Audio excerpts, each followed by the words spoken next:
This is English 373, week 3, part 3. Cool.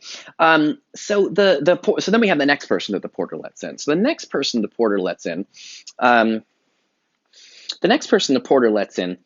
knock, knock, knock. Who's there in the other devil's name? I love that he only he wants to say, in the name of the devil, but this is the only devil's name that he knows. He just has to say in some other devil's name because he doesn't know that's the only devil he's ever heard of.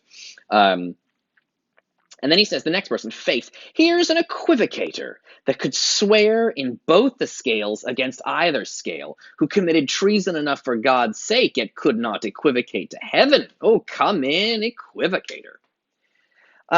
Equivocation is a vocabulary word that most people do not know.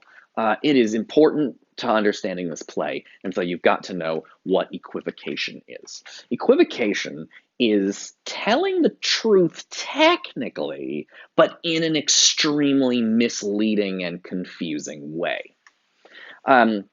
Actually, I've already given you an example of an equivocation in this class. Remember when I was telling you that statistic that on average every person on Earth has one testicle? Technically true, very misleading. It is, on average, everyone has one testicle, but good luck finding someone that has only one testicle. People that have two, half the population has two, and half the population has zero. So it's misleading because it makes it seem like just about everybody's going to have one, and just about nobody has one. That's equivocation.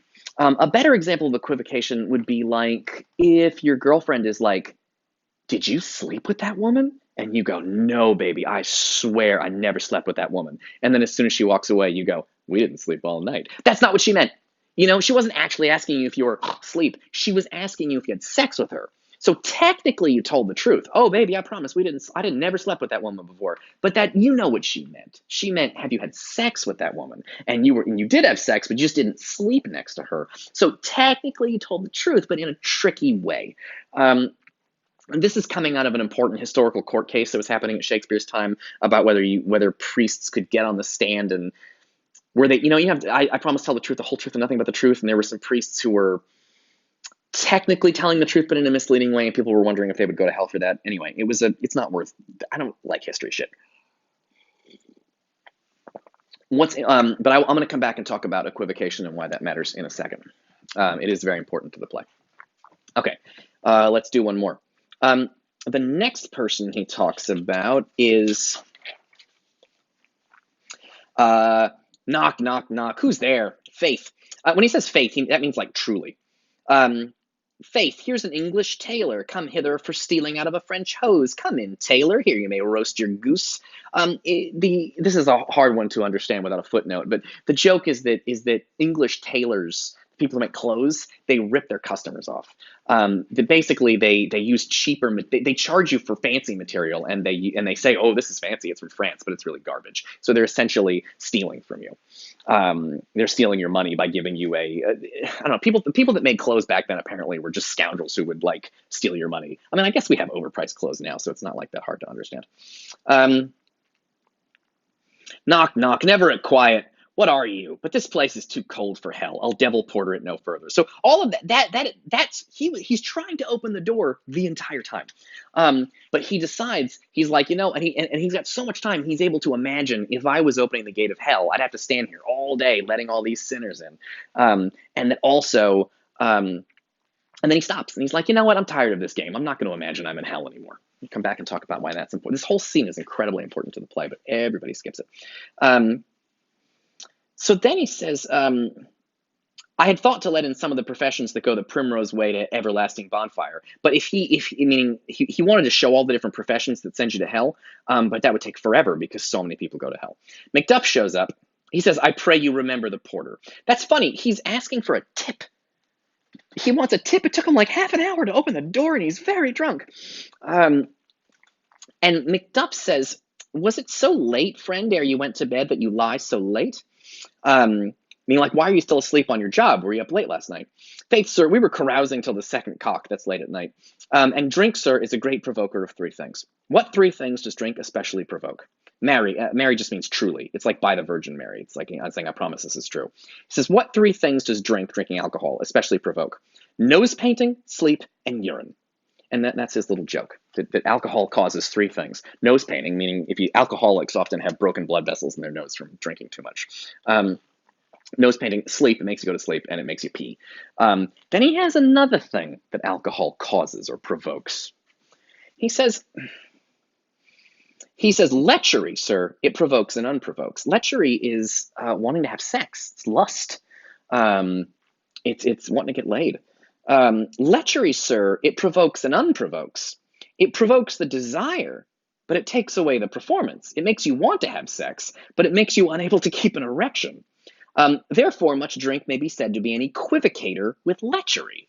Well, that's interesting. Equivocator is someone who tricks you. So alcohol tricks you in regards to sex because it makes you want to have sex, but it makes you unable to keep an erection up because you're too drunk. And so you've been tricked. It's like alcohol is an equivocator with lust because it tricks lust into thinking, I want to have sex, but also I can't physically have sex because I'm too drunk to do it. Lechery, sir, it makes him and it mars him. It sets him on and takes him off. It persuades him and disheartens him, makes him stand to and not stand to. These are erection jokes. That alcohol makes him stand to and not stand to. He's talking about having an erection and not having an erection. I wanted to, it's really important that you see this because this is what Shakespeare does best, which is that he writes plays where he's like the most brilliant psychologist ever. The psychological relationship between Macbeth and Lady Macbeth is amazing. He also writes beautiful poetry, and we've already had some examples of that in some of the speeches, right? But I really like the branch of steel with smoked with bloody execution and unseamed him from the nave to the chops. But also, and Shakespeare has lots of violence and spooky shit, but also he's got dick jokes, and that's what makes Shakespeare the best. William Wordsworth, very famous poet, you may have heard of him. John Milton, very famous poet, you may have heard of him. Those two are amazing. They are never, ever funny. Ever. They never have any jokes. They are the most serious people ever, and they never have anything funny to say. Shakespeare does the funny stuff, but he does dick jokes, limp dick jokes, but also he does all the philosophy and the characterizations, and he does everything. Right, let me head back over there and go see what we're doing next. We're going to keep going with the scene. We're not quite. Now, the next part of the scene has a joke in it. The joke has to do with the word lie. The word lie has two meanings. It's a dumb pun. Lie means to lie down, but it also means to say a lie and to trick somebody. And so Macduff and the porter get into like a battle of wits with the word lie. Macduff says, because he says alcohol persuades him and disheartens him, makes him stand to and not stand to. In conclusion, equivocates him in a sleep. And giving him the lie leaves him. Means it tells him something untrue because it told him he could have sex and he can't. And then drink leaves him. He says, I do believe drink gave thee the lie last night. Now see, over here, giving him the lie means alcohol lied to him and told him he could have sex when he actually can't get an erection. Macduff says, I believe drink gave thee the lie last night, meaning it made you lie down on your job and that's why it took so long for you to open the door. He says, that it did, sir, in the very throat of me, meaning it was a big lie, like a big untruth. But I requited him for his lie, meaning he lied to me, and so I got him back by getting in a fight with him. And I think being too strong for him, though he took up my legs sometime, made a shift to cast him, blah, blah, blah. So they start telling jokes about the word lie down versus to tell a lie. And that's the porter scene. Why did I give that to you? Two reasons. And the two reasons are always the same two reasons I'm doing for all of Macbeth, which is it has interesting stuff to do with gender, and it has interesting stuff that, well, I guess we'll get to that later. But it's interesting performance stuff. David Tennant, who is an actor who played Doctor Who for years, and he's in Harry Potter. I can't remember the character, Bertie. He's the son of Cornelius Fudge, maybe? Anyway, I don't know. He's in Harry Potter. I can't remember what he does. Anyway, he's a really fun. Oh, he's the Purple Man in Jessica Jones. Anyway, he's a fun actor. I'm going to give you the clip. David Tennant does the porter. When you read it on the page, it's not funny at all. But when you hear David Tennant do it, and there's no picture to go with this. It's just like a radio thing. So you'll be able to just listen to him do it. But oh my God, he's so good. And that's the whole part. If you're the porter, those are all of your lines. That guy has no other lines in the whole play. But David Tennant just has that section, and he's hilarious. And he has a bunch of funny pronunciations, and he's drunk, and he's snorting, and he's snoring, and it's really funny. I just want to show it to you. When you read that, it doesn't seem very funny, but the way David Tennant does it, it's hilarious. So I'll let you listen to that next, and then I'll come back and talk about the significance of the porter scene.